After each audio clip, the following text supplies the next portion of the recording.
관주는 로마서 관주는 여러분들 보시게 되면은 앞에 이제 제가 음영 표시가 되어 있습니다. 음영 표시된 것은 율법서, 전기예언서, 후기예언서, 그리고 또 이제 성문서, 그 다음에 그 사복음서, 또 이제 그 사도 바울의 서신들, 그 외의 책들 해가지고서는 제가 음영 표시를 했어요. 음영 표시해서 요건 좀 직관적으로 보시면은, 이것이 어디 말씀으로 많이 이제 관계되어 있고, 이제 그 인용하고 넘겨주고 있구나라는 것을 좀 보실 수 있게, 제가 그렇게 표시를 제 나름대로 한 것이고요.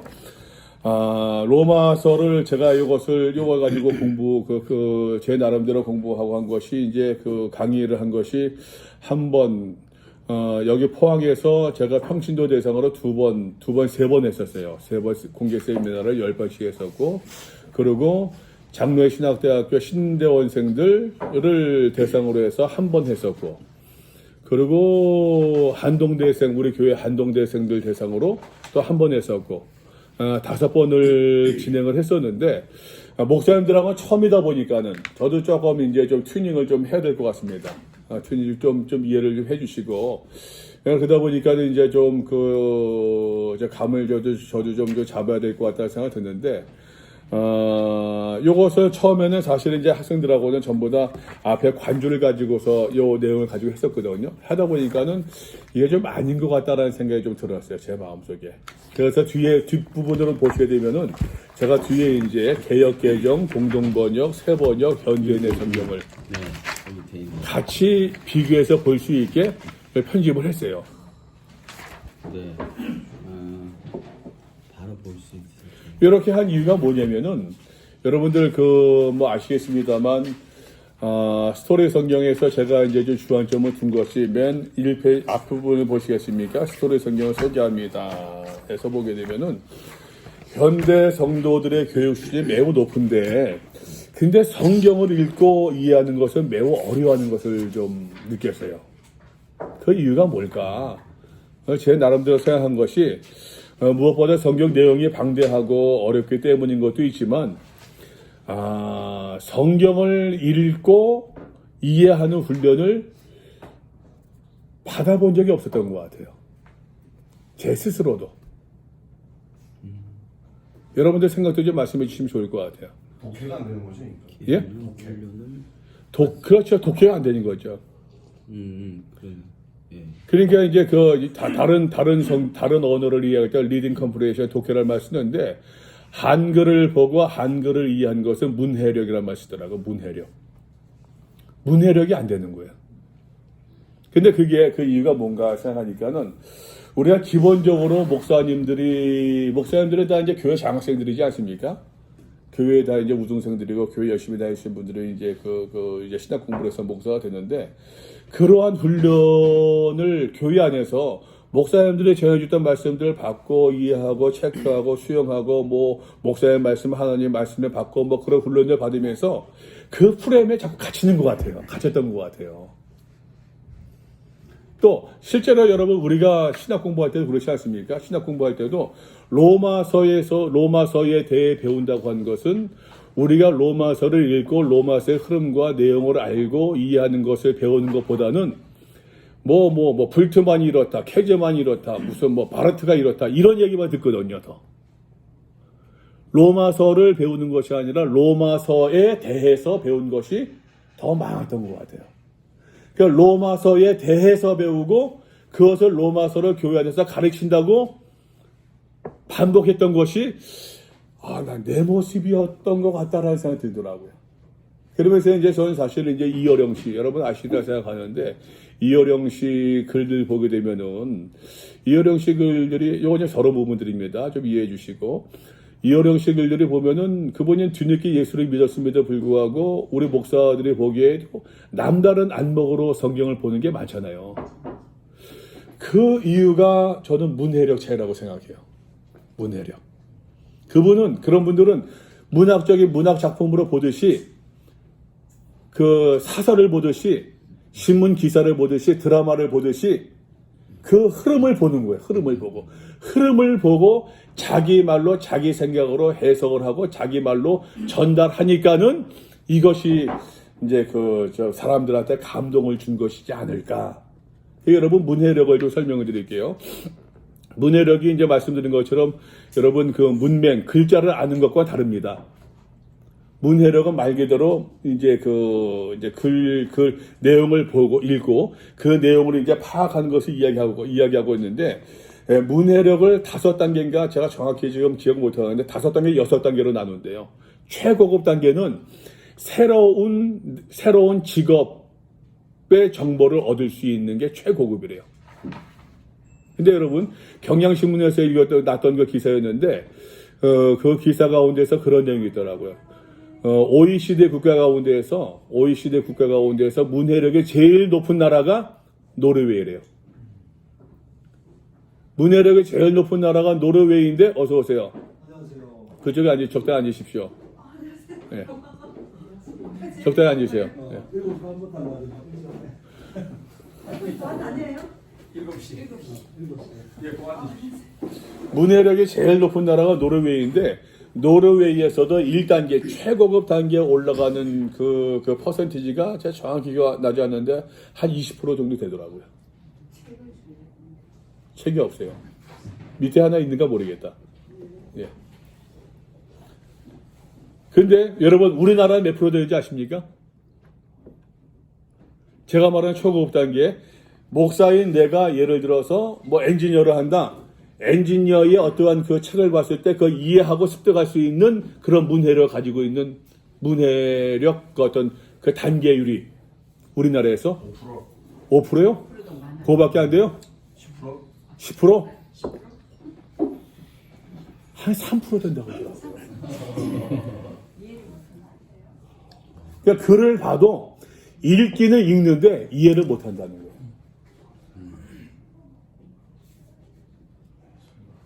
그러니까 여러분 성경을 봐도 성경의 내용과 스토리를 우리가 이제 여러분 사모님 어떻습니까? 드라마를 보는데 내용 보지 않고 드라마 보시는 분들 계세요?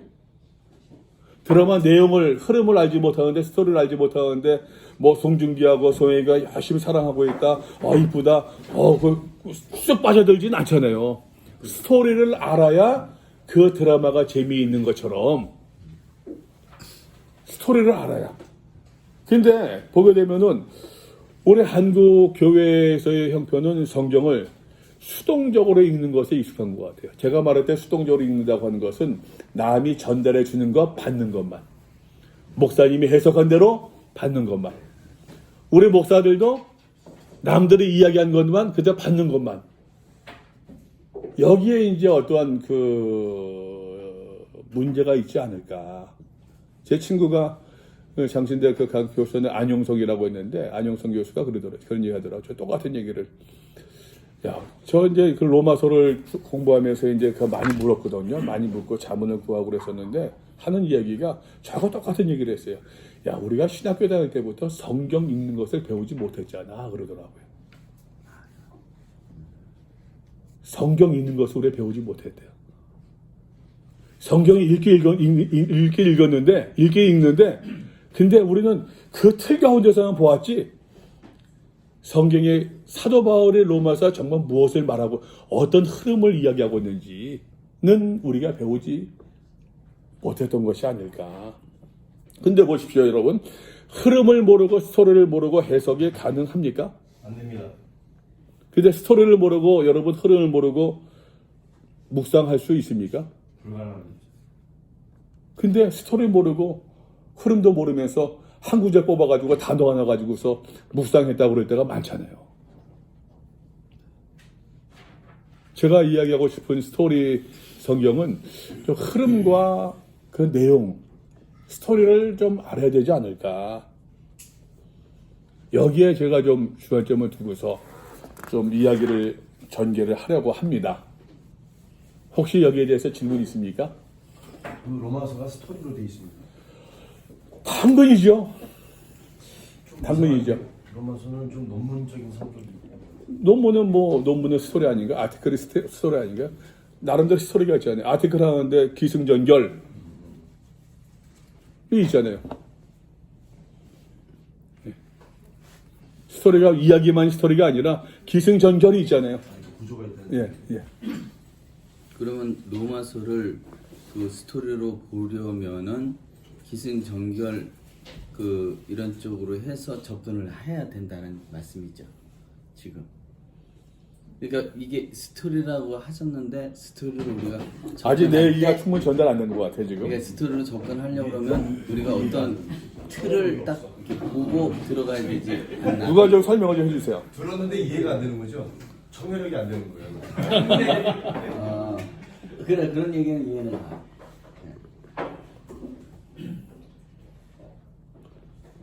전체 흐름과 어떤 맥을 지금 말씀하시는. 그래서 맥이죠. 예, 흐름을. 예. 참 이해가 어렵다. 저는 여러분 그 제 나름대로 해석한 거예요. 가급적이면은 해석은 안 하려고 그러는데 같이 목사님들 모였으니까 같이 한번 운영하는 건데 제 나름대로 한다면은 저는 고린도전서 13장에서 믿음과 소망과 사랑 그 중에 제일은 사랑이다. 그게 잘 이해가 안 됐어요. 성경은 믿음에 대해서 훨씬 더 많이 이야기한다고 생각하거든요. 믿음에 관한 책으로. 그런데 왜 사랑이 제일이라고 그럴까? 그거 잘 이해가 안 됐었어요. 너무 어려운데. 근데 저는 로마서를 보면서 로마서 흐름을 보고 스토리를 이해하면서 그 말씀이 이해가 됐어요. 내 나름대로.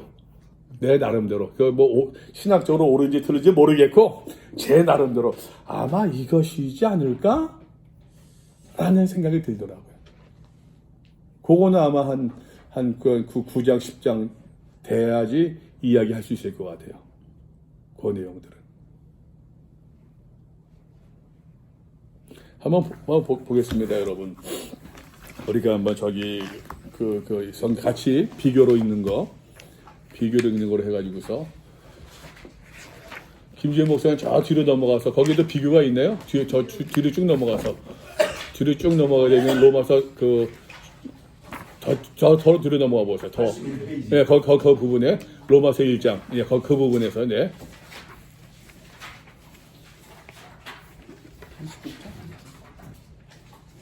있습니까? 로마서 비교 읽기. 요걸로 좀 보도록 하겠습니다. 한번. 개역 개정으로 보여줄게요. 그거 없어요? 예, 개역 개정으로. 요게 개역 개정과 공동 번역과 새 번역과 현대인의 성경이 4개로 같이 해가지고서 우리 개역 개정이 이제 번역상에 문제가 있으니까 제가 신학생들 보니까는 신학생들도 다른 버전을 안 읽더라고요. 다른 버전을. 그래서 이제 이렇게 하게 되면은 조금 더 공부하는 게 수월하지 않을까 싶어가지고서는 요거 제가 편집을 새로 한 건데 한번 보겠습니다. 한번 같이 교독합시다. 1절부터 7절까지요. 예수 그리스도의 종 바울은 하나님의 선자를 통하여 잠깐만 스톱. 제가 교독하자고 그랬는데 나 교독하자고 그랬는데 혼자 따라했어. 지도자를 잘 만나야 돼. 혼자 같이 와하니까 우르르 따라. 자, 먼저 1절 읽습니다.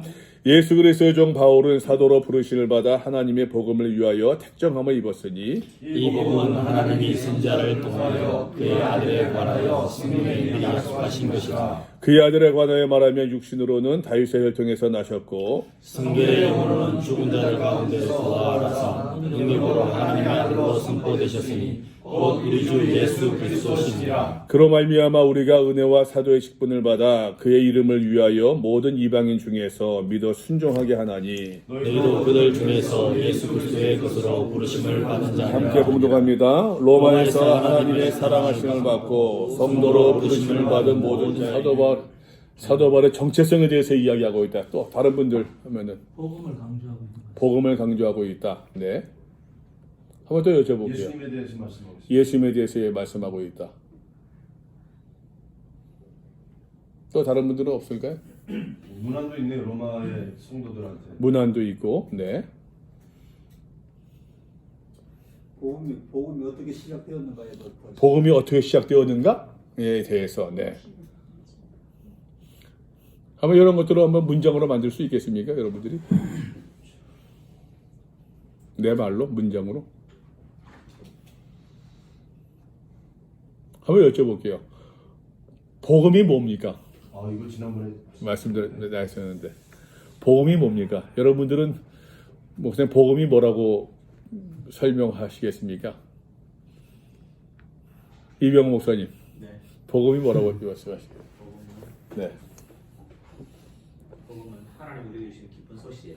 하나님으로 주신 기쁜 소식, 기쁜 소식의 유한결은 복음이니까 복음으로 번역했으니까 그거는 복음은 복음이죠라고 똑같은 얘기죠. 그거는 그럼 예수 그리스도를 아세요? 예수 그리스도. 네. 어떻게 예수 그리스도?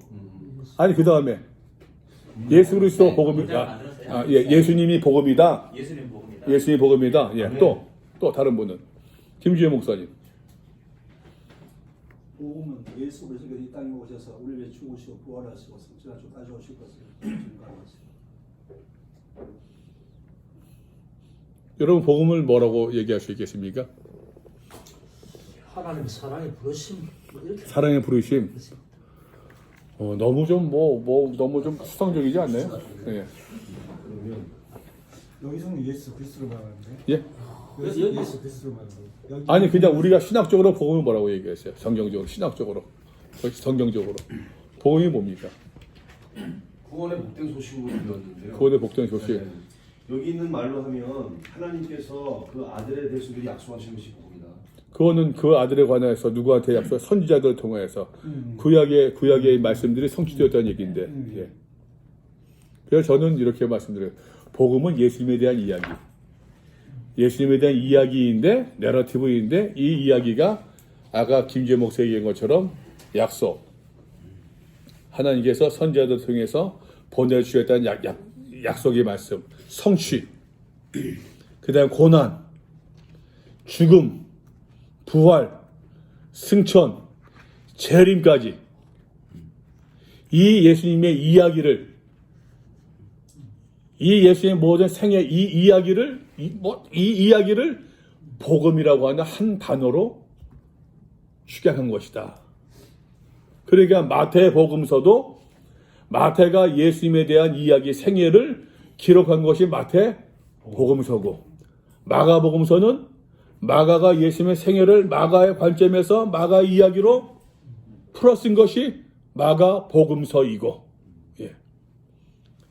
이 예수님의 통칭되는 이 이야기, 죽음과 부활과 재림까지 다 나와 관계된 이 이야기를 복된 소식이요, 복음이요, 구원의 소식이요, 이런 이야기로 통칭 쓰고 있더라 하는 것이에요. 그러니까는 예수 그리스도 종 바울의 사도로 하나님의 복음을 위하여 택정함을 입었으니, 복음을 위하여 택정함을 입었다고 해요. 택정함을 입었다. 다 비슷한 얘기들이죠. 하서도 전부 다 이제 나왔던 말씀들인데, 사도 바울의 자신의 아이덴티티를 이야기하고 있다. 한번 또 여쭤볼게요. 그러면 아이덴티티를, 자신의 정체성을 이야기하고 있는데, 사도 바울의 자신의 정체성을 어떻게 이야기하고 있습니까? 예수 그리스도의 종으로, 또 사도로, 또 복음을 위하여 특정함을 입었다. 복음을 위하여 특정을 입었다. 또 공통점이 있습니까, 여러분?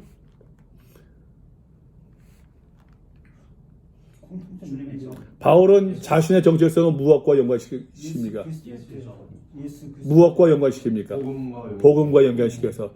바울은 자신의 정체성을 누구와 연관시킵니까? 예수 그리스도. 그죠?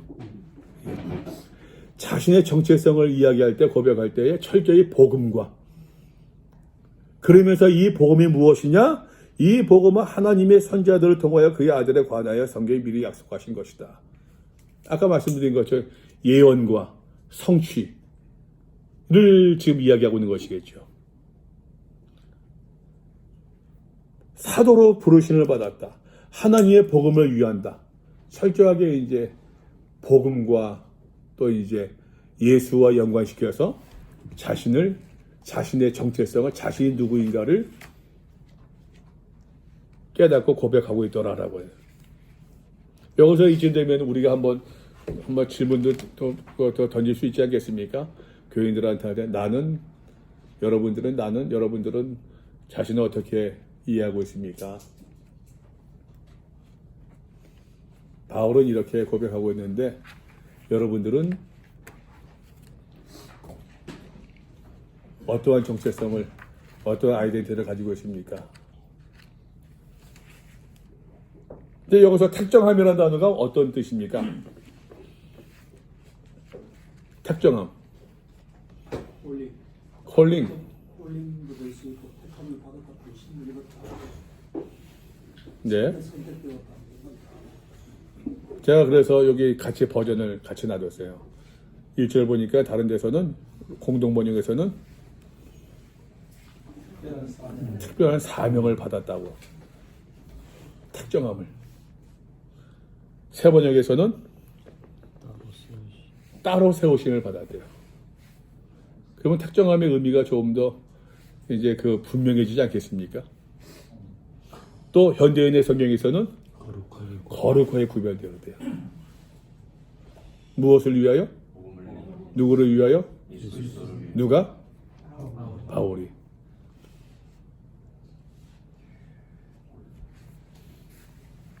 여기서 이제 아까 말씀드린 것처럼 복음이 무엇인가? 그야 하나님의 선지자를 통해 약속하신 것이다. 아들에 관하여 성교로 육신으로 말하면, 성교로 말하면, 그로 말미암아 우리가 은혜와 사도의 직분을 받아 그의 이름을 위하여, 또 복음을 위하여라고도 할 수 있겠죠.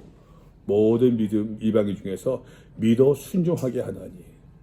이것도 중요하다는 것 같아요. 저는 나중에 보게 될 말입니다. 여러분 1장 그 5절 말씀 기억하십시오. 믿어 순종하게 된다. 이 단어가 또 나옵니다. 이 구절이 반복해서 나옵니다. 한번 앞으로 한번 넘어가 볼까요, 여러분? 앞으로 넘어가서 보게 되면은 1장 5절에서 말입니다. 16번에 있죠. 관주가 16번. 믿어 순종하게 한다. 16번으로 넘어서 관주를 보게 되면은 6장 16절에서도, 그죠? 로마서 16장 26절에서도. 이해되십니까? 바울은 나중에도 쭉 말씀드리겠습니다만, 바울은 믿음을 이야기할 때 바울은 굉장히 순종을 강조하더라고요. 순종을. 저는 다른 말로 다른 단어를 쓴다고 한다면은, 바울은 믿음을 이야기하면서 행함을 매우 강조하더라고요. 행함을. 그럼 이 순종도 행함으로 그냥 여러분 어떠세요? 믿음과 행함은 어떻습니까? 우리는 신학 공부한 사람들이니까 믿음과 행함은 구별될 수 있습니까? 안 된다고. 같이 보세요. 왜 같이 보세요? 경험이 없는 것은 죽음이 된 거. 라고. 그렇죠. 그리고 근데 바울은 오직 믿음으로만 그러지 않았나요? 어디 그게 이제 행함을 전제라는 거예요. 확실하게 그렇다고 생각해요. 그러니까 우리가 벌써 목사님 거기서도 우리가 오직 믿음이라고 할 때는 보세요. 오직 믿음이라는 단어가 바울이 쓴, 우리 로마서 공부하고 있으니까는 오직 믿음이라는 단어가 로마서 어디 있습니까? 오직 하나만 더 여쭤볼게요. 바울이 오직 믿음으로라고 쓴 거는 믿음을 강조한 것은 왜 믿음으로 강조하고 있어요? 우리가 알고 있는 신학적인 상식으로, 우리 목회자들이니까 이건 좀 이런 얘기가 가능하겠네. 믿음으로 하지 않는다는 거를 그렇죠. 강조한 것 같습니다. 예. 그 믿음의 대상은 예수 그리스도. 그러면은 바울의 믿음을 오직 믿음, 그 개혁자들이 얘기한 오직 믿음, 오직 은혜, 또 오직 성경을 이야기할 때 오직 믿음으로 어떻게? 오직 믿음 구원과 관계된 건데, 오직 믿음으로 구원. 하나만 더 얘기할게요, 여러분. 여기서 바울의 오직 믿음은요, 철저하게 여러분 구원의 완성이 아닙니다. 로마서에서 볼 때는 칭의예요. 예수를 믿음으로 말미암아 우리가 의롭다 칭함받는 것을 얘기하. 오직 예수의 믿음으로 말미암아 칭의 받는 것을 얘기하지. 이제 그거는 이제 로마서 4장 5장에서 쭉 나오는 이야기들이에요. 네. 이게 굉장히 중요한 포인트 같습니다. 왜냐하면 한국 교회가 여기서 이제 뭘 놓친 것 같아요. 빙고. 네. 맞아요. 예. 믿음을 우리는 굉장히 그 교회에서는 관념적으로만 생각해요. 관념적으로 생각으로만 많이 가르치는 것 같아요. 믿어 순종, 믿음과 순종은 같이 가는 것인데 믿음과 순종은. 근데 우리는 순종이 없이 나 믿는다니까요. 됐어. 믿음. 보이지 않는, 증명할 수 없는, 말로서 다 색칠할 수 있는 그 믿음을 우리가 강조받았고 우리도 알게 모르게 강조하고 있고, 그것이 지금 한국교회의 어떠한 그 폐단의 모습이지 아니할까. 좀 이원적으로 많이 간 것 같아요. 이원적으로. 왜냐하면 대체로 이렇게 말을 설교를 또 목회자들도 그렇고 교인들도 말할 것도 없고 믿음이라고 말할 때 항상 믿음과 행함을 따로 알게 모르게 분리하는 성격이 그러니까 있거든요. 예. 그러니까 바울이 말하는 이 믿음 자체에는 분리 자체가 없고 믿음이라고 하는 자체 안에 순종 행함이 같이 들어가 있는 예. 그렇게 우리가 이해하는 게 뒤에 보면 그런 게 있더라고요. 예, 그렇죠. 구원의 완성은 영화 하나님 앞에 서는 순간 그렇죠. 된 건데 이제 우리는 믿음으로 구원이 이루어졌다고. 그러니까 그게 잘못되면 이제 구원파 같은 그런 게 나오죠. 그렇죠. 이런 것들을 우리가 한번 로마서를 통해서 확인해 보자고요. 점검해 보고. 그냥 바울은 믿어 순종하게 하나니라고 되어 있는데, 보세요 여러분. 현 공동번역에는 뭐라고 되어 있습니까? 모든 이방인들에게 하느님을 믿고 복종할 것을 가르침으로써. 믿음 이꼴 복종이라는 얘기예요. 누구한테? 이방인들한테? 하나님께. 사번역 성경 보세요 여러분. 우리가 그 이름을 전하여 모든 민족이 어떻게 믿고 순종하게 하려 하는, 내가 복음을 전하는 이유가 믿어서 아멘만이 아니라 믿어 순종하게 하려고 하는. 현대인의 성경도 모든 나라 사람들이 믿고 순종하도록 하기 위해서 내가 사도의 직책을 받았노라. 그러니까 여러분, 믿음과 순종은 별개의 것이 아니라 함께 가는 거예요. 이거는 제 해석이 아니죠? 예. 로마서의 이야기예요 지금. 자, 6절 봅시다. 너희도 그들 중에서 예수 그리스도의 것으로 부르심을 받은 자니라. 아까 사도 바울의 정체성을 이야기했었는데, 바울은 여기서 한 걸음 더 나아가 나만 사도로, 나만 예수의 것으로 부르심을 받은 사람이 아니라 너희도 예수 그리스도의 것으로 부르심을 받은 자니라. 너희도 나와 똑같은 정체성을 가져야 된다 함을 이야기하고 있죠. 로마에서 하나님의 사랑하심을 받고 성도로 부르심을 받은 모든 자에게 우리 아버지와 주 예수 그리스도로부터 은혜와 평강이 있기를 원하노라. 은혜와 평강. 원래 이제 유대인들의 인사법으로서는 평강인데 샬롬, 그죠? 근데 바울은 여기 은혜를 더 첨가합니다. 은혜. 누구의 은혜? 그리스도의 은혜. 하나님의 은혜. 왜? 그 은혜가 아니고서는 우리가 하나님께로 나갈 수가 없으니까. 그러니까 은혜 인사법에 있어가지고서 은혜를 많이 강조하는 것은 이제 바울의 어떤 그 표현이라고 이야기할 수 있어요. 원래 유대인식 표현은 샬롬, 평강인데 평화.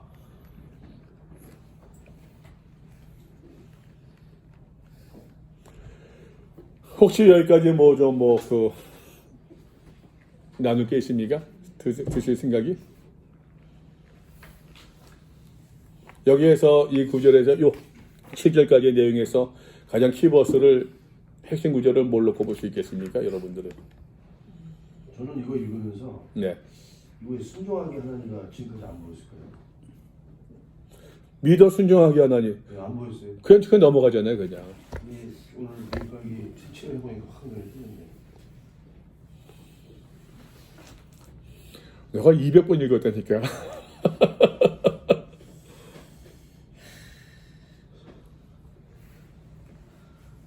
네. 여러분들은 여기서 좀 어떤 구절이 가장 중요하다고 생각하세요? 최 목사님, 한번 말씀하옵소서. 사절이 중요하게 보입니다. 4절 왜요? 부활도 들어가고 하나님의 아들도 들어가고 우리 주 예수 그리스도도 들어있어가지고 이 4절 안에 부활도 들어갔고 예. 하나님 아들 들어갔고 예수 그리스도 들어갔으니까 중요하다. 그 들어갔다고 중요합니까? 그래서 저는 그렇게 봤습니다. 그 신성에 관한 뭐랄까 설명이 사절에 되어 있는 것 같은데 그리스도의 신성, 그리스도의 신성. 3절은 인성. 그렇죠. 네, 3절에서는 김지현 목사님은 뭐가 어떤 구절이 제일 핵심 구절로이라고 말씀하고 싶습니까? 그걸 저희한테 물으십니까? 저는 5절과 믿어 순종케 한다. 믿어 순종케 한다. 바울이 믿어서 저거 된 것처럼 6절에도 보면 그들도 너희도 그들 중에서 예수 그리스도의 것으로 보심을 받은 자를 결국 믿어 순종하게 만드는 것입니다. 바울이 자신을 소개하면서 복음도 예수 그리스도 로마 사람들은 복음을 알고 있는 사람들이니까 살짝 언급하면서 아까 말씀드린 것처럼 믿어 순종하면서도 그 다음 단계 슬슬 지금 끄집어 드리고 있는 것 같아요. 8절부터 봅시다. 먼저 8절부터 같이 먼저 교도하겠습니다. 무엇이 어떤 내용들이 있고 또 이제 무엇이 그 핵심 단어이고 또 무엇이 핵심 구절인지를 여러분들 한번 좀 찾아보시면 좋겠습니다. 8절 제가 있습니다. 먼저 내가 예수 그리스도로 말미암아 모든 사람에 관하여 내 하나님께 감사함은 너희 믿음이 온 세상에 전파됨이로다. 내가 그 아들의 안에서 신으로 숨기는 하나님이 나의 증인이 되시거니와 항상 내 길에 시험하고 너희를 말하며 어떻게 하든지 이제 하나님의 뜻 안에서 너희에게로 나아갈 좋은 길 얻기를 구하노라. 내가 너희 교회를 간절히 원하는 것은 어떤 신령한 사를 너희에게 나누어 줘 너희를 견고하게 하려 하니 이는 곧 내가 너희 가운데서 너희와 나의 믿음으로 말미암아 피차 안위함을 얻으려 함이라. 형제들아 내가 너희에게 원하는 것을 내가 너희를 원하지 아니하노니 이는 너희 중에서 다른 이방인 중에서와 같이 열매를 맺게 하려 함이로되 지금까지 길이 막혔도다. 헬라인이나 야마인이나 지혜 있는 자나 어리석은 자에게 다 내가 빚진 자라. 그러므로 나는 할 수 있는 대로 로마에 있는 너희에게도 복음 전하기를 원하노라. 16절 17절 같이 읽읍시다. 내가 복음을 부끄러워하지 아니하노니 이 복음은 모든 믿는 자에게 구원을 주시는 하나님의 능력이 됨이라. 먼저는 유대인에게요 그리고 헬라인에게로다. 복음에는 하나님의 의가 나타나서 믿음으로 믿음에 이르게 하나니 기록된 바 오직 의인은 믿음으로 말미암아 살리라 함과 같으니라. 아멘. 자, 여기서는 요 문단에서는 어떤 내용들이 있습니까? 어떤 내용이 있습니까? 사도 바울이 지금 어떻게 무엇을 전개시키고 있죠, 지금?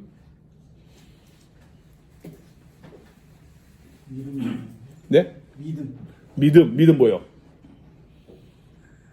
믿음 뭐요? 너희 믿음이 온 세상에 전파됨이라. 너희 믿음이 온 세상에 전파됩니다. 죄송합니다. 제가 우선 좀 내 말로. 네, 말로. 사도 네. 바울이 네. 감사를 이제 표했습니다. 감사를 왜 감사를 표하고 있죠? 믿음이 온 세상에 전파되는 게 누구의 감사예요. 믿음이? 로마 교회 성도들의 믿음. 로마 교회 성도 온 세상에 전파되고 있는 것에 고맙다, 감사하다, 격려하고 있다. 네, 또 어떤 내용이 있습니까?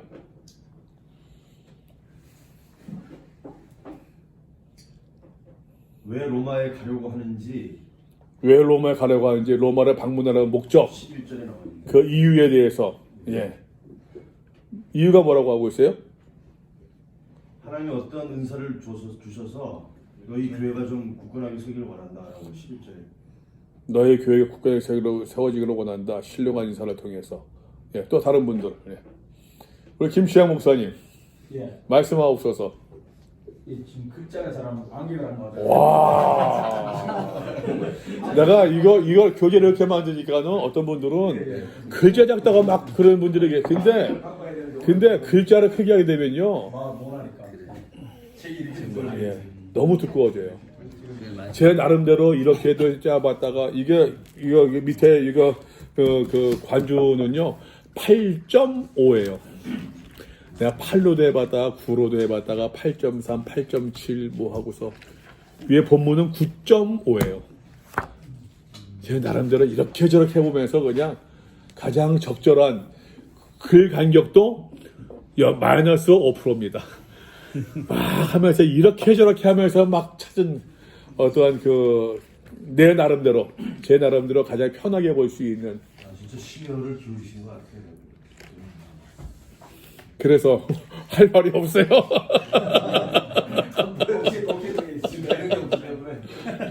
저는 12절이 좀 중요해요. 12절 한번 읽어보시고. 이런 것 내가 너희 가운데서 너희와 나의 믿음으로 말미암아 빛이 아니함으로든. 왜요? 이 말씀이? 로마 교회가 네. 있고 세상 전파되었고 또 그 믿음은 고난 가운데서 이들이 믿음 생활을 하는데 그리고 그 믿음이 어떻게 적용되느냐 이런 것들을 앞으로 이제 사도 바울이 설명함으로 인해 가지고 우리에게 믿음이 있는 것이 정말 하나님의 큰 능력이고 이걸 통해서 우리에게 큰 안위함, 평안과 이런 좋은 위로가 있을 것이다. 그렇게 바울이 다시요. 다시. 네. 다시 한번 말씀해 주시면. 로마 교회가 가지고 있는 이 믿음에 대해서 네. 앞부분에 칭찬을 하고 있잖아요. 네, 네. 하고 있고 그리고 후반에 가면 그것이 곧 그리스도의 큰 능력이라고 말씀하고 있거든요. 네. 근데 이것들을 어떻게 이제 로마 교인들이 접목시킬 것인가 이 부분은 아직 잘 모르는 부분이 있기 때문에 사도 바울이 거기 가서 이 믿음을 다시 한번 설명하면서 그 믿음 안에서 이들이 믿음은 가지고 있지만 아직까지 안위함을 확실하게 못 누리고 있는 이것을 그들과 함께 누리려고 이제 함께라고 하면 누구를 말하겠어요? 로마 교인들하고 로마 교인들하고 또 네, 누구하고? 바울이 같이. 오케이. 바울이 같이. 우리 다시 말씀드릴게요. 우리 한번 문맥을 보자고요. 내용을. 우리가 가지고 있는 어떠한 이제 성경적 지식이 아니라 내용을 보자고요. 11절 배워볼게요. 내가 너희 보기를 간절히 원하는 것은 어떤 신령 은사를 나눠주기를 원한대요. 그 신령 은사를 나눠줌으로 말미암아 너에게 전함으로 말미암아 그 로마 교회 성도들이 믿음 가운데 더욱더 견고하게 서기를 원하는 것이죠.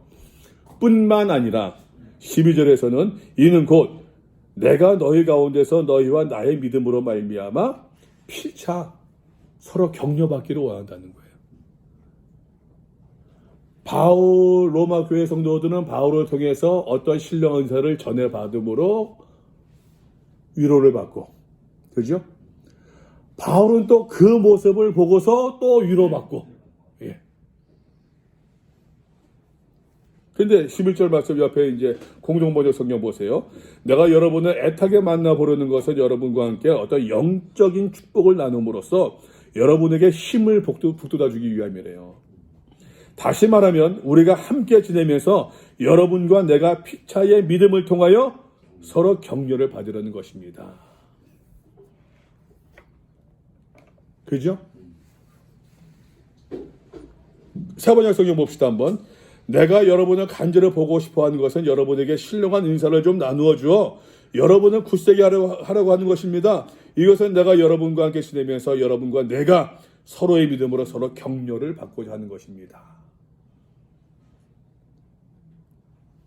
그죠? 그러니까 우리가 지금 어떤 선입관이 아니라, 다시 말해서 선입관이 아니라, 근데 우리 개정 성경이 좀 헷갈리는 부분들이 있어요. 그래서 지금 그 다른 버전들을 같이 넣고 보자는 거예요. 그래야지만 이 로마서 사도 바울이 로마서에 무엇을 이야기하고 있는가 스토리 흐름이 보일 수 있을 테니까. 그게 뭘까요? 신령 은사. 신령은사가 뭘까요? 한번 얘기해 봅시다. 한번 신령은사가 뭘까요? 여기서 이제 말하는 신령 은사는 제가 생각할 때는 네. 17절 같은데요.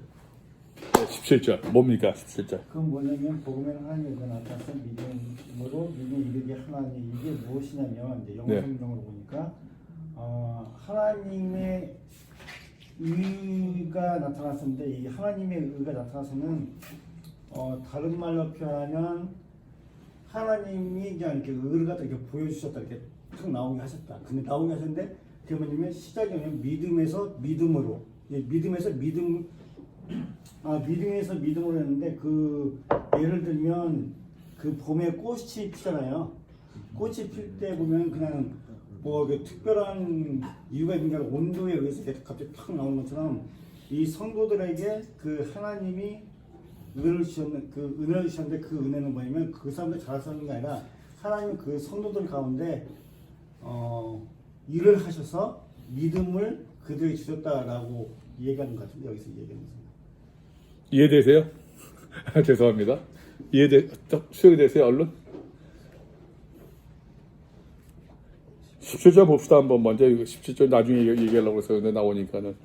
복음에 하나님의 의가 나타나서 믿음으로 믿음에 이르게 하다니. 이게 무슨 뜻입니까? 이게 항상 어렵더라고. 이게 맨날 어려워. 믿음. 근데 이게 그 ESV 보면은 from face for face 돼 있거든요. From face. for face. From face for face. 예. 예. 믿음에서 믿음에서 믿음으로. 예. 그게 뭐야? 믿음에서 믿음으로가 아니라 왜냐면 여기서 보면 그 앞에 보면 God is revealed로 돼 있어요. 그러니까 하나님이 보여주시다는 얘기. 보여주셨어요. 리빌, 계시하셨어요. 딱 계셔 이게 딱. 무엇을 계시하십니까? 하나님의 의. 근데 의는 뒤에 있는 거고 그게 뭐냐면 the righteousness of God is revealed. 근데 하나 여쭤볼게요. 잠시만. 하나님의 여기서 하나님의 의가 뭡니까? 이게 어렵더라고요. 하나님의 의. 가르치는 투. 예, 말씀하세요. 말씀하옵소서. 김 목사님. 그리스도를 통한 죄사함과 구속. 예수 그리스도를 통한 죄사함과 구속이 하나님의 의다.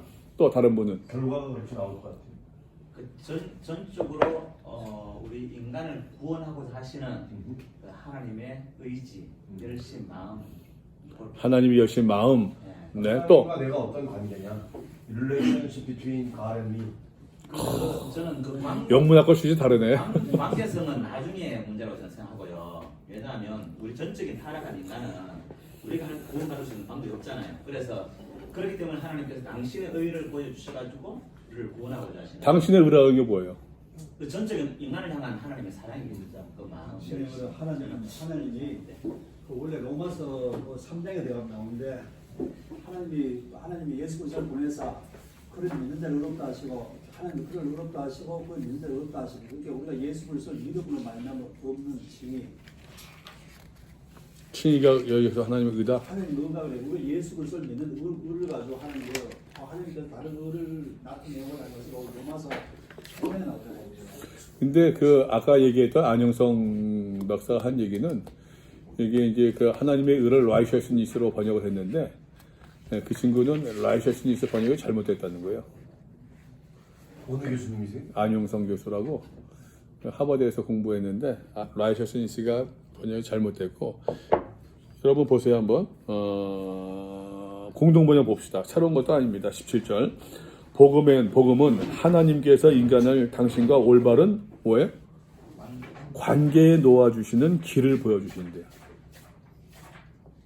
하나님께서 인간을 올바른 관계에 놓아주시는 그 길이 어디에 있다는 얘기예요?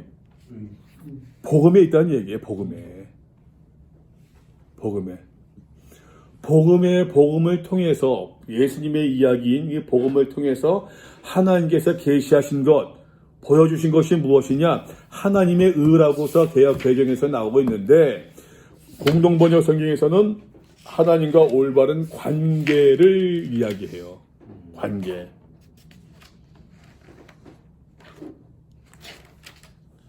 여러분 현대인의 성경도 보십시오.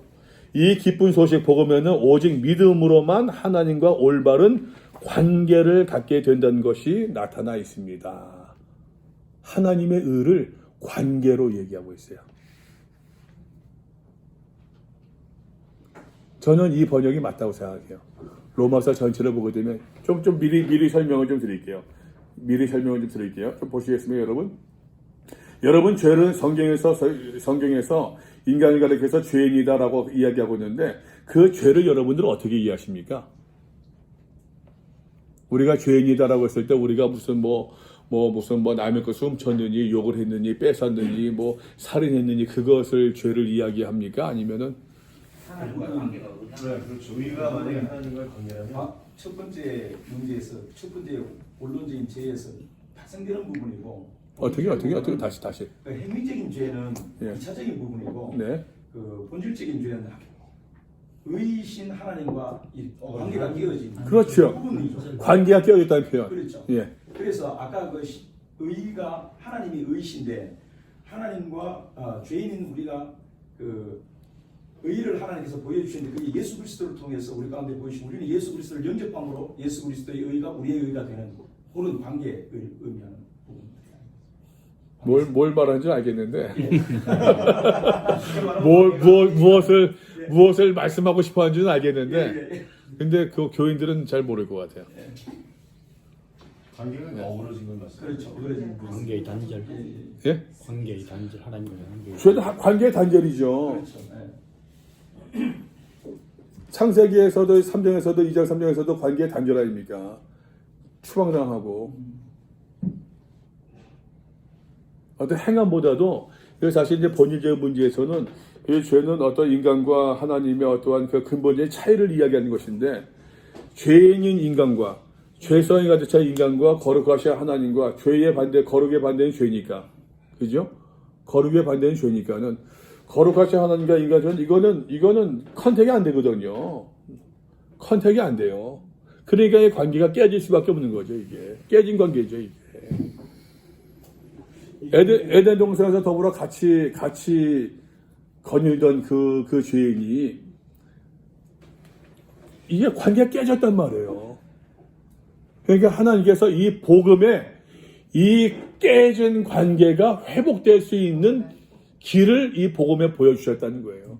그것이 목사님 얘기하는 예수 그리스도의 그 믿음으로 말미암아 의로워진다고 하는 그것이 이제 그런 얘기겠죠. 네, 그래서 여기서 그 관주를 하나 봤거든요. 네. 근데 그게 보니까 고린도후서 5장 20절하고 26절인데요. 그 라체스미스 해가지고 제가 읽어드릴게요. 그러므로 우리가 그리스도를 대신하여 사신에 비해 하나님 우리를 통하여 너희를 권면하신 것 같이 그리스도를 대신하여 간청하니 너희는 하나님 화목자. 다음에 21절에 하나님 죄를 알지도 못하신 이를 우리를 대신하여 죄로 삼으신 것은 우리로 하여금 그 안에서 하나님 우리가 되게 하려 하심이라. 로마서 3장 22절 읽어주세요. 로마 3장 22절. 이게 확실히 이게 목사님들 하니까 여러분 다시 얘기합시다. 다시 우리가 이제 그 로마서에 집중합시다. 예. 사도 바울이 로마서에서 무엇을 말하고 있는가, 어떻게 말하고 있는가를 좀 보면서 로마서의 스토리가 어떻게 전개되고 있는가, 사도 바울 로마서의 흐름을 어떻게 풀어나가고 있는가를 보시면 좋을 것 같아요. 예. 확실히 이제 그 일반 교인들이나 신학생들 할 때도 이런 얘기들이 안 나오는데 저도 좀 튜닝이 좀 필요할 것 같아요. 재밌네요, 근데. 자, 또 이 단락에서 바울의 무엇을 이야기하고 있습니까?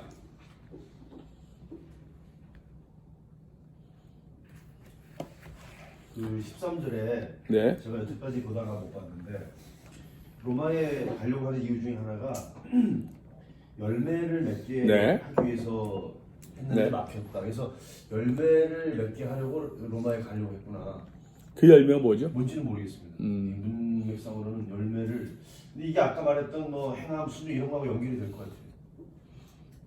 왜? 아무런 관념적인 신앙 열매니까. 아니 그러니까 이게 행함이 있는 어떤 믿음. 그 열매라는 거는 행하지 않으면 맺어지질 않아요. 11절에서 내가 너에게 신령한 인사를 나눠주기를 원한다 했는데 그 신령한 인사가 열매가 아닐까요? 또?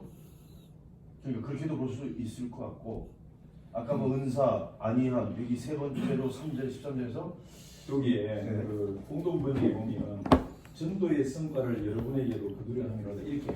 예. 근데 저는 그걸 봤다고 보거든요. 진작이 내용을 보면은. 그래서 이제 신학적으로 말하면은 바울이 로마 교회를 방문하는 건 두 가지 얘기가 있어요. 하나 이제 전도하려고 하는 것과 두 번째는 후원 받으려고 하는 것. 후원. 네. 넘버 받으려고. 뒤쪽에 나오거든요. 네. 로마서 쪽에. 나중에 내가 나중에 서반하러 가기를 원하는데 네. 너희가 나를 좀 도와주기를 원한다 그런 마음도 있는데 그건 더 나중에 얘기할 거니까. 예. 전도 믿어달라고. 예. 여러분 어떻습니까? 8절에서 보게 되면은 너희 믿음이 온 세상에 전파된다라는 표현을 쓰고 있는데 로마 교회가 어쨌든 간에 믿음이 사도 바울의 로마 교회 성도들의 믿음이 인정합니까? 인정하지 않습니까? 인정하고 있는데, 근데 사도 바울의 11절에서 보게 되면은 너희에게 어떠한 신령한 은사를 나누어줘 견고하게 하려 한대요. 뭔가 좀 그러면 좀 뭔가 좀 엎여 있는 것 같지 않습니까? 이건 성령 아닐까요? 뭐가? 성령. 성령 뭐가? 그러니까 보통 그 다른 지역에도 예수는 믿었지만 네. 성령을 받지 못했기 때문에 네. 이 부분에 대해 사도들이 가서 성령을 받도록 하잖아요. 말씀 전함으로. 그래서 이제 로마 교회 같은 경우에도 이 예수 그리스도에 대한 믿음은 가지고 있었지만 그러나 그들 가운데 성령의 역사가 우리가 알고 있는 로마서의 흐름을 보게 되면 나중에 성령의 어떤 성령 충만 성령 역사를 많이 강조합니까? 8장에 가서 8장에서 성령이 얘기한다. 목사님이 말씀하신 그 성령이 사도행전에서 말하는 그 성령의 역사를 얘기하신 건 아니에요? 맞죠, 성령. 예, 그런 의미로서. 예. 근데 지금 제가 드린 말씀은 그러한 의미의 성령의 역사가 그 로마서 16절까지의 그런 내용들이 좀 그 같이 연결할 수 있는 내용들이 있죠. 그 5장에도 보면 육의 사람에 대해서 영의 사람이 말하고 있잖아요.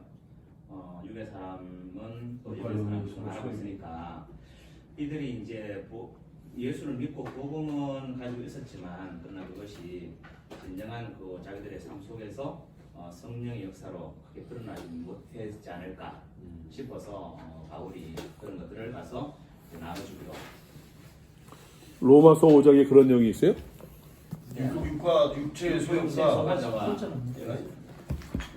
영의 소용. 그거는요 6장에서 나오고 있는데 그런 얘기들은 좀 나중에 봅시다. 그 목사님이 말씀하시는 것과 그 내용들 하는 건지 나중에 더 봅시다. 네네. 제가 볼 때 여기서 잠깐만 먼저 좀. 제가 발음을 얻었어요. 제가 로마 교회를 이해하기로는 자생적 교회라고 이렇게 알고 있었는데 네. 그 이유는 뭐냐면 사도행전 2장에서 나오는 여러 그 지역을 말할 때 로마 사람들도 거기 와서 오순절 마가의 다락방에 성령 강림하실 때 그때 난곳 방언으로 듣고 왔던 그런 은혜를 체험해서 그들이 다시 돌아가서 가정교회들이 나중에 16장인가 보면은 왜 여러 교회들이 나오잖아요. 그래서 그런 교회들이 있었다고 한다면 성령의 역사를 알고 뭐 그게 뭐 강하게 일어난지는 모르겠지만 하여튼 있었는데 하여튼 여기서는 성령의 은사를 나눠 준다고 했으니까 그거를 확실하게 하려고 했던 거는 맞는 것 같습니다. 저는 제가 이해한 거는 전 이렇게 봐요. 저는 여기서 제가 이야기하고 싶은 것은 좀 먼저 좀 뭐라고 할까요? 제가 좀 말씀드리고 싶었던 것은 너희 믿음이 온 세상에 전파될 정도로 칭찬받는 로마 교회의 믿음이었음에도 불구하고 뭔가 2% 부족한 것이 있었더라. 네. 2% 부족했음에도 불구하고 어쨌든 간에 바울은 로마 교회 성도들을 격려하고 인정하고 신자가 시키고 있다라고 하는 것. 그래서 저는 이 신령한 은사를 저는 이제 복음으로 봐요. 복음. 너희가 예수를 믿긴 믿는데 그러나 복음에 대해서 구원에 대해서 우리가 여러분 처음에 한번 맨 앞을 보시겠습니까, 여러분? 로마서를 공부하면서 질문합시다. 맨 앞에 보게 되면은 스토리 성경 소개합니다 하면서 맨 앞에 보세요. 맨 앞에 1페이지를 보시게 되면은 복음이 무엇입니까? 믿음이 무엇입니까? 하나님의 의가 무엇입니까? 믿음으로 구원받는다는 것이 어떤 의미가 있습니까? 구원이 무엇입니까? 내가 예수를 믿었습니다. 아멘 했다고 구원받았다고 우리가 많이 듣고 이야기하고 있는데 과연 구원이 완성되었다고 이야기할 수 있을까요? 구원의 확신이 있습니까? 구원 받음이 무엇입니까? 예수님이 왜 그리스도입니까? 예수를 믿어야 되는 이유가 무엇입니까? 예수님을 믿는다고 하는 것이 어떤 의미가 있습니까? 우리가 무엇을 바라고 무엇을 구해야 됩니까? 뭐 이러한 여러 가지 질문들이 근본적인 것들이지만 근데 저는 로마서를 공부하면서 좀 이런 것들을 저는 좀 해답을 좀 받았어요. 저는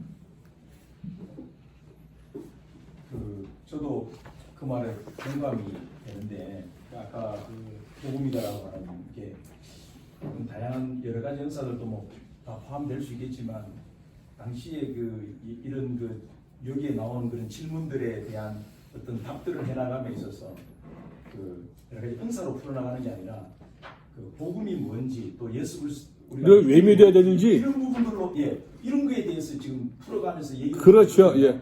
그래서 어떻게 보면 이 신령한 은사를 그런 쪽으로 봐도 이게 보는 게 또 그러니까 이 사람들이 로마 교회 성도들 예수를 믿긴 믿는데 그래서 예수를 향한 열심도 있고 쉬운 말로 요즘 말로 교회 열심을 내긴 내고 믿음이 있고 기도도 하고 막 열심히 내고 있는데 그런데 보니까는 그 믿음의 어떤 그 기초가 베이스가 뭔가 좀 부족한 것이 같더라. 그러니까 사도 바울이 지금 이 로마서를 통해서 우리가 흔히 말하지 않습니까? 구원론의 정수는 로마서라고 그러잖아요. 그런 얘기는 우리가 쉽게 얘기하는데 그 구원론에 대해서 예수로서는 믿음으로 말미암아 구원받는다고 하는 이 구원론에 대해서 그러면 또 예수로서 믿는다는 것이 어떤 의미가 있는 것인지 이런 근본적인 질문에 대해서 로마서가 저는 답을 하고 있다고 보고 있는 것이에요. 지금. 어찌 보게 되면은 현대 많은 교인들이 예수를 믿는다고서 자처하고 있고 뭐 열심히 내고 있는데 실질적으로 보게 되면은 믿음이 뭡니까? 라고 하게 되면은 대답 못한 경우들이 태반이잖아요. 예수를 왜 믿어야 됩니까? 구원받아야지. 이 정도로 대답하기가 태반이잖아요.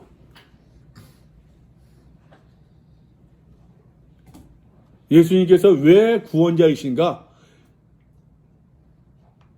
예수님께서 왜 화목제물로 오셨는가에 대해서 사도 바울의 하나씩 기승전결 얘기하듯이 그거를 로마서에서 이야기하고 있다는 얘기예요. 그러니까는 그것이 뭔가 핵심에 빠졌음에도 불구하고 너의 믿음이 온 세상에 전파되고 있다. 야, 참 귀하다. 격려는 하고 있어요. 하고 있지만 그러나 너희가 이 예수님이 우리의 구원자, 우리가 왜 믿어야 되는지, 바르게 믿어야 되는지를 알게 되면은 더 좋을 텐데. 그러면서 이제 복음에는 하나님의 의가 나타나서 우리가 예수 그리스도를 믿음으로 말미암아 하나님과 이 뒤틀어진 관계가 회복될 수 있다고 하는 것. 오직 믿음으로 믿음에 이르게 한다 하는 얘기는요. 시종일관 믿음으로 시종일관 믿음으로 비롯되어진 하나님의 그 의를 이야기한답니다. 처음부터 끝까지 오직 믿음으로 비롯되어질 수 있는 시종일관 믿음을 이야기해요. Righteousness that is by faith from first to last. 시종일관 믿음으로 믿음에 의한 하나님의 의, 믿음으로 비롯되어지는 이 관계 회복이 이 복음에 나타났다라는 얘기예요. 이를 사도 바울이 이제부터는 그 18절부터는 하나씩 이제 논증해 나가죠. 논증합니다. 논증해 나가요.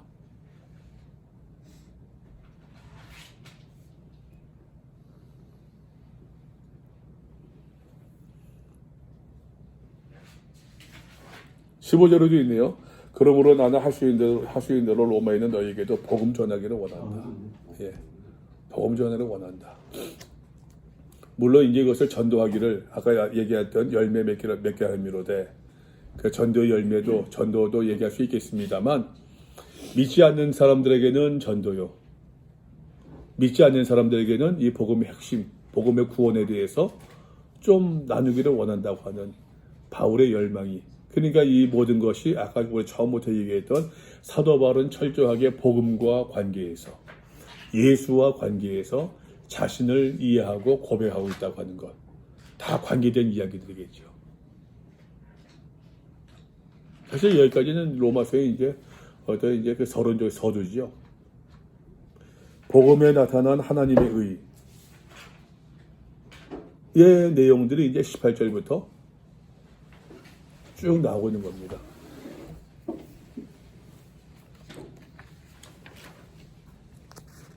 혹시 여기까지 뭐 좀 나누고 싶은 게 있습니까?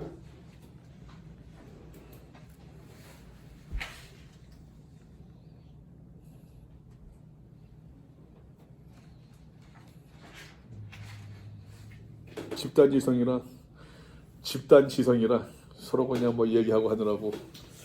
제가 좀 평소에 궁금해 하던 게 하나 있어서 네. 너무 관계가 될지 안 될지 모르겠고 우리가 사형리나 아니면은 전도폭발이나 여러 가지로 왜 복음을 지금 전하고 우리가 영접기도 한다고 하지 않습니까? 이렇게 따라하십시오 해가지고 기도하면 그분이 자기 입술로 예수 그리스도에 대한 믿음을 이제 고백하잖아요. 그거를 우리가 이제 어떻게 받아들이냐면 이분이 믿음을 고백했다. 사실은 이게 만약에 인종을 앞두고 있다거나 이렇게 급할 때는 그분이 이제 예수님을 영접했으니까 이분이 구원받았다 이렇게 할 수 있거든요. 제가 이게 여기 굉장히 지금 오늘 강의 들으면서 이걸 어떻게 그러면 서로 이 연결을 좀 시켜야 되나.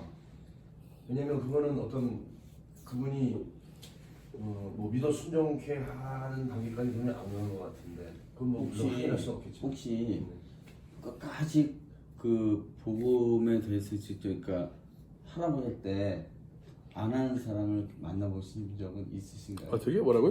뭐라고? 네, 네, 거부하는 사람. 그러니까 그 우리가 무슨 얘기인지 갑자기 좀 그 있잖아요. 이게 영접 기도를 하라고 했는데 끝까지 안 하는 사람을 만나본 적이 있냐고. 저는 여러 번 봤습니다. 저는 대부분이었어요. 거절감을 엄청 느꼈어요. 그런데 고백하는 사람들 만나면 엄청 제가 은혜를 받거든요. 한번 여쭤볼게요, 목사님. 그러면 입으로 시인하고 마음으로 믿어 의뢰하고 입으로 시인하고 구원에 이른다 하는데 입으로 시인한다고 하는 것이 우리가 요즘 세상에 얘기하는 것처럼 사도 바울이 이 당시의 이 상황과 우리 요즘 아멘 다른 것 같아요. 그 당시에 같을까요, 그거는? 죽는 거잖아요. 그렇죠. 순교당하는 건데 예. 그 농도하고 그 세기하고 지금 단순히 어떻게 보면 앵무새처럼 내가 한 거를 리피트 했더니 나 따라하세요 해서 그게 너무 고민되는 거잖아요. 그러면 해야죠. 그러면은 바울이 거기서 얘기할 때 10장에서 얘기하고 있는 믿음으로 그 사람이 입으로 시인해 구원에 이른다. 입으로 시인한다고 하는 것이 어떤 의미지? 그건 한번 생각해 보셔야죠. 그때는 그거를 나타내면 죽는 거잖아요. 목이 그러니까, 잘리거나 예. 화형을 당하거나 사제골에 들어가는 예. 거고. 그래서 구원에 이른다고 하는데 그 우리가 단순히 아멘하면 졸면서 그냥 아멘 한다고 해서 구원받았다. 아버지 아멘하세요. 뭐 돌아가신 분들 다 보셨지만 숨이 끊어지는 건데 아멘이 있습니까? 저는 진짜 그 목사로서 저는 그 임종을 많이 봤거든요. 정말 많이 봤어요. 임종을 저는 그 부목사 하면서 한 해에 50건 이상 그걸 했어요. 그래서 숨 멎는 거예요. 그러니까 그렇게 다급한 분은 여기서 무슨 아멘 소리가 나와요? 아멘 있으면 숨이 붙어 있는 건데 숨이 멎으니까는 우리 아버님 아멘했대 구원받았대. 그렇죠. 그런 경우가 많거든요. 그러니까 이게 뭐 제가 왜 이 질문을 했냐면 너무 힘들어요. 저도 겪으니까. 그러니까 두 가지 측면인 거죠. 왜냐면 급할 때 그분에게 복음을 증거해야 되는 게 맞는 거예요. 만약에 우리 부모님이 만약에 복음을 못 듣고 돌아가신다? 이건 좀 상황이 급한 거잖아요. 그러니까 그런 거하고 똑같이 안 믿는 분들한테 가서 뭐 병상 전도하고 할 때 그런 상태하고 저는 좀 구원에 대해서 좀 더 그 공부하면서 느끼는 것은 좀 더 무겁게 들어야 될 것 같아요. 어느 목사님이 누구한테 들었더라? 그런데 뭐 이제 뭐 하면서 이제 하는데 그런 책을 썼는데 누구라고 하더라? 누구한테 들었나? 저도 만나서 뻔하니까는 뭐 그랬는데 그런데 그 어느 목사님 교수가 쓴 책이 나는 구원받을 줄 알았다. 구원받은 줄 알았다. 착각했다 이거죠. 예. 예수님도 말씀하셨잖아요. 그때 너희가 믿음을 보겠느냐. 그러니까 우리가 그 비상적으로 믿음으로 구원받는다고 그냥 이렇게 내가 이 시대적인 상황 속에서 내가 목숨 걸고 믿음을 고백했던 그런 상황이 아닌 비상적으로 믿음을 우리가 예수 믿는다 하고 믿음으로 고백했다 하는데 실제 주님 봤을 때 마지막 때 가서 구원받을 믿음이 없는 사람들이 태반이라는 거죠. 그래서 우리가 좀 반성을. 근데 저는 이제 한 가지 그 예를 들어서 얘기를 설교에서 있는 얘기인데 이제 저는 그 가나에 있었거든요. 거기는 이제 모슬렘 지역이 몇 점 들었는데 한 92%가 모슬렘이고 그다음에 뭐 전통 종교 해가지고 뭐 카톨릭이가 조금이가 한 4%인데 기독교는 한 2% 정도 되거든요. 근데 그 친구들한테 그 패션 오브 크라이스트 있잖아요. 그 영화를 딱 보여주고 그다음에 서양인 가지고 제가 딱 보여주고 모슬렘 한 20-30명 딱 앉았어요. 남자들. 그러니까 다 물어보고 1대1 한 명씩 다 물어가지고 야 너 예수님 믿어 다 믿는데요. 그 다음에 그 교회 왔더니 한 명 나와요. 자, 근데 이게 또 성경에 또 다른 얘기는 뭐냐면 막 예수님 막 얘기해놓고 어떤 데뭐 독립적으로 다 예수님 다 믿었다고 딱 하고 그 다음에 오라면 또 집단적으로 오는 경우도 있어요. 근데 거기는 이제 뭐냐면 92% 정도 이제 모슬렘이 되는 지역은 뭐냐면 교회를 나온다는 것은 그 사람들이 핍박을 각오하거든요. 그래서 정말 예수를 믿으면은 그 진짜 믿으면 나와요. 근데 그 사람들 나올 때는 선택을 하는 거예요. 자기가 이 공동체에서 이 포항시에서 왕따 된다. 집에서 그리고 학교에서 이 전체에서 왕따 되고 족보에서 없어지고 이름 푸는 거고. 뭐 잠자리가 없어지고 아예 그 각오를 했을 때 그 사람들이 예수님을 이제 신하는 거고 그렇기 전까지는 이제 서서히 잘하는 거지 이게 잘하는. 근데 제가 이제 그 한국 사람들도 그렇고 이제 한국에서 뭐 당선 많이 왔다 갔다 이렇게 막 하고 뭐 예수님 몇 명 믿으면 그건 다 거짓말을 해요. 저는 거짓말을 믿고 사실은 그런 핍박과 대가를 그 사람들이 그 견뎌내서 이겨냈을 때 여기 로마서에 보면 옛날 카타콤 같은 거 있잖아요. 그런 것도 사실 거기에 있는 거예요. 그래서 그것을 진짜 보면은 성경 사람들이 알아요. 이 친구는 진짜 예수를 믿는지 안 믿는지. 왜냐면 그 모든 핍박을 다 이겨내고 정말 주님을 따른다는 그 자체가 얼마나 큰 수모 그걸 각오하고 나온 거거든요. 그것도 그게 진짜 믿음이고 이제 그걸 영접했다고 이제 믿는 거고 그거 아닌 것은 다 가짜로 저는 인정해요. 그냥 다 가짜다. 근데 그거는 뭐 지금 뭐도 좀 기다려 봅시다. 로마서 전에 나가 봅시다. 먼저 나가 보면서 한번 답을 찾아봅시다. 먼저 하게 되면 뒤죽박죽 되니까는. 예. 좀 더 볼까요? 이제 사도 바울이 본격적으로 이제 그 구원론에 대해서 이야기를 해 나갑니다. 사도 바울이 자신의 정체성을 이야기했던 것처럼 자신의 정체성을 복음과 또 이제 예수와 연관시켜서 이제 그 이해하고 고백했던 것처럼 이제 사도 바울이 너희가 모든 사람이 죄인이다라고 하는 그 모습을 이제 까발리는 거예요. 이제 이방인들의 죄입니다. 18절입니다. 하나님의 진노가 불의로 진리를 막는 사람들의 모든 경건하지 않음과 불의에 대하여 하늘로부터 나타나나니 이는 하나님을 알만한 것이 그들 속에 보이며 하나님께서 이를 그들에게 보이셨느니라. 창세로부터 그의 보이지 아니하는 것들 그의 영원하신 능력과 신성이 그가 만드신 만물에 분명히 보여 알려졌나니 그러므로 그들이 핑계하지 못할지니라. 하나님을 알되 하나님을 영원롭게 하느니라.